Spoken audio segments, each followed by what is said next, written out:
nas fronteiras do infinito. Bueno, e agora, Rodrigo, a gente vai fazer um mergulho que eu diria que é talvez um dos mergulhos mais difíceis em termos de braçadas, dada a extrema densidade nesse campo, nesse espaço, nesse corpo celeste que são as estrelas de nêutron. A gente partiu dos nossos planetas gasosos no bloco anterior e a gente vai falar de algumas estrelas agora.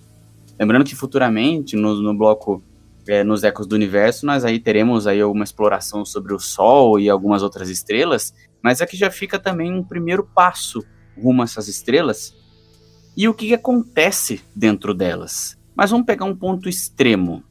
Lembrando que buracos negros também são resultados finais de estrelas, mas estrelas de nêutrons também podem ser esse ponto final de alguns tipos de estrelas.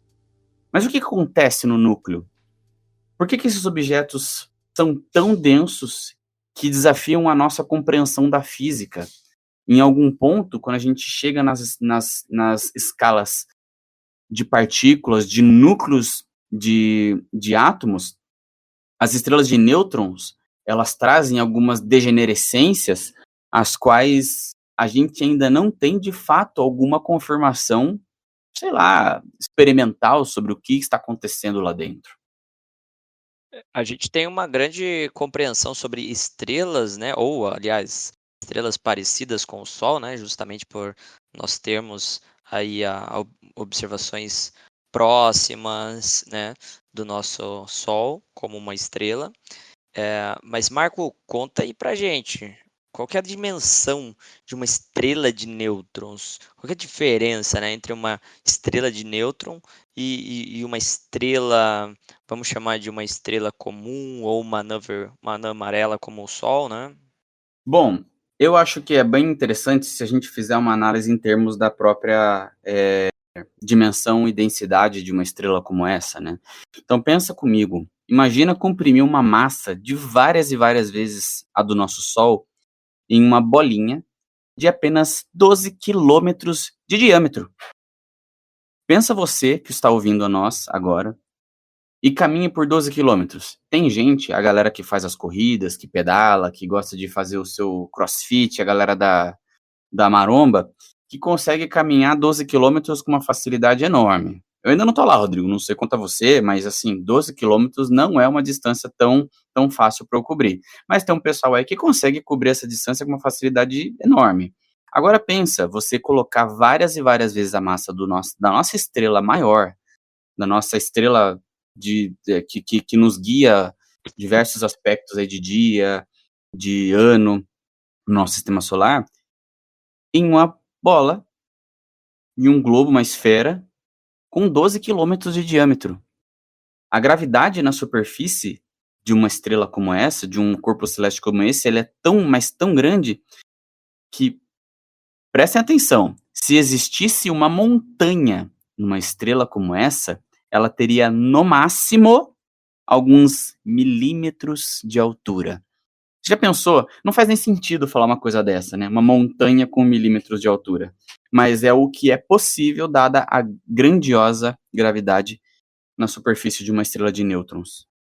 Quando a gente fala de planetas gasosos, né, nós falamos de elementos leves em grande concentração. Saturno, por exemplo, tem uma densidade de 0,6, 0,7, né? É mais leve, né, em termos de densidade do que a água. E nesse caso, Marco, quando a gente fala de estrelas de nêutron, a gente está falando de uma matéria talvez completamente diferente do que a gente conhece, certo? Pois é, o que a gente pode tentar fazer para ir observando as gradações conforme a gente mergulha, mesmo que hipoteticamente, numa estrela de nêutrons, é que na camada mais externa, a crosta ela é feita de núcleos atômicos bastante pesados. Eles são totalmente espremidos, como se estivessem em uma rede cristalina com elétrons livres. Mas conforme a gente vai descendo, conforme é possível a gente ir mergulhando na superfície dessa estrela, a pressão ela é mas tão grande, que os núcleos começam a acumular centenas de nêutrons, algo que aqui na Terra a gente não consegue ter. E nesse caso, logo após isso, a gente teria um colapso, né? O núcleo não vai aguentar. Não aguenta, não aguenta, Rodrigo. A cerca de meio quilômetro de profundidade. Pense comigo, 500 metros. Meio quilômetro de profundidade. Os nêutrons, e aqui eu falo dos nêutrons atômicos, começam a escapar, formando um mar de partículas livres. E um pouco mais abaixo, a matéria assume algumas formas que são bizarras. É como se a gente pudesse fazer algumas analogias, e aqui eu volto um pouco mais cedo no nosso episódio, quando eu falei que nós teríamos a gastronomia, ou seja, a astronomia com um Gzinho na frente. Por quê? É como se nós tivéssemos a espaguetização dessas partículas. É como se toda essa pasta, trazendo um pouco da nossa da gastronomia, dessa parte até da cozinha italiana, para nossa astronomia, dados formatos aos quais eles tomam, uma vez que esse mar de partículas gera desde regiões muito densas, assim também como alguns espaços vazios, aos quais serão preenchidos por tais formas que podem servir como analogia, como um macarrãozinho. Então você tem uma região onde há estruturas todas particulares, todas cheias de partículas, tomam algumas formas que são bastante curiosas, bizarras, como se fossem nhoques, como se fossem espaguetes e macarrões.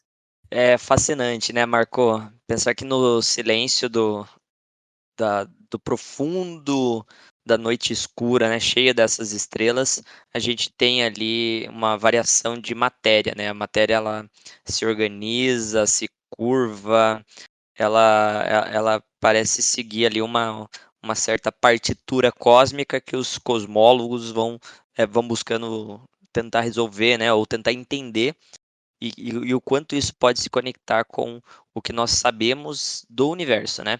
E tudo isso num espaço muito pequeno, né? Você está falando de 100 metros aí, e com uma massa extremamente absurda. É como se a gente estivesse diante de uma escultura feita por nenhum artista, né, mas pela física, e pela física extrema, vamos dizer assim, que estamos falando de um alto nível ali, né, uma física ainda nos limites de fronteira, bate com o nome do nosso bloco, né, e ali onde cada massa entre aspas, nuclear ali, né? Quanto mais a gente tem ali a descobrir, mais a gente chega nos limites da matéria. É tudo em escala atômica. Quando eu estava até dizendo antes, né, sobre essas analogias que nós fazemos com a cozinha italiana, com as pastas, né, o espaguete, a lasanha, o nhoque, nós estamos falando de coisas em escalas micro, né, então são coisas muito pequenas. Bem, dadas essas estruturas nesse tipo de dimensão, nessas escalas, algumas questões começam a surgir que são de fato das físicas de fronteira, Rodrigo. As forças começam a competir entre elas. E nós temos ali as 4 forças fundamentais do mundo, né, do mundo da física, né, que são as forças nucleares fortes e fracas, a força eletromagnética, nós temos a gravidade. E quando nós estamos nessas estruturas microscópicas que se formam por causa da competição dessas forças mesmos, nós começamos a ter um pouco desse formato que foi usado como analogia pelos astrônomos. E toda essa, entre aspas, aí, pasta nuclear, ela, apesar de ter poucos metros de espessura, como você levantou para a gente aí, 100 metros de espessura, ela pesa, atenção, mais de 3.000 terras. Então é como se nós tivéssemos. Vamos lá, vamos voltar um pouquinho lá para o período da escola. Como que a gente calcula a densidade? Não é uma quantidade de massa dentro de um volume? Então pense o seguinte: como você tem um volume muito pequenininho e quantidades homéricas, gigantescas de massa, de matéria enclausuradas, presas dentro de um espacinho pequeno. Agora deve ser difícil você fazer uma análise de toda a estrutura, né? Porque se a gente for pensar que o Sol, né, temos ali a fotosfera, temos a cromosfera, temos também uma região ali intermediária onde acontece ali a troca gasosa, temos o núcleo onde é a essência da, da fusão nuclear, né? Então, ou seja, a gente tem camadas, né? E uma estrela de nêutrons, com toda a sua complexidade, ainda mais em um tamanho reduzido, também tem suas estruturas, né? Suas microestruturas. A grande pergunta que fica é: o que tem no núcleo de uma estrela extremamente densa como essa? Porque numa estrela normal a densidade está concentrada no núcleo. E como que fica o núcleo de uma estrela super densa, Marco? E quando a gente observa uma estrela ali dentro da sua sequência principal, ou seja, aquelas que estão na sua fase, entre aspas, ali adulta, você consegue perceber alguns parâmetros de convecção, de radiação, que são os movimentos do plasma ali dentro da estrela. Contudo, a gente está falando aqui de uma estrela super densa, que já teve o seu colapso, ou seja, já está no, digamos que no fim da vida, já passou pelo período da sequência principal. Os nêutrons, eles podem se tornar com uma espécie de superfluido lá no meinho dessa estrela de nêutrons. Um líquido, pasmem, tem viscosidade, e os prótons se tornam supercondutores. Lá no centro, é difícil dizer o que acontece de fato. Ninguém sabe verdadeiramente. Pode ser que tenha desde partículas exóticas, coisas que a gente ainda nem descobriu, até uma sopa de subpartículas, como os quarks, os gluons, tudo aquilo que compõe uma partícula, como um próton, um nêutron. E assim a gente encerra o nosso bloco Fronteiras do Infinito. Acessem o nosso blog, clubcentauri.blog, onde você vai encontrar esse e outros artigos muito legais de se explorarem de ciência de ponta.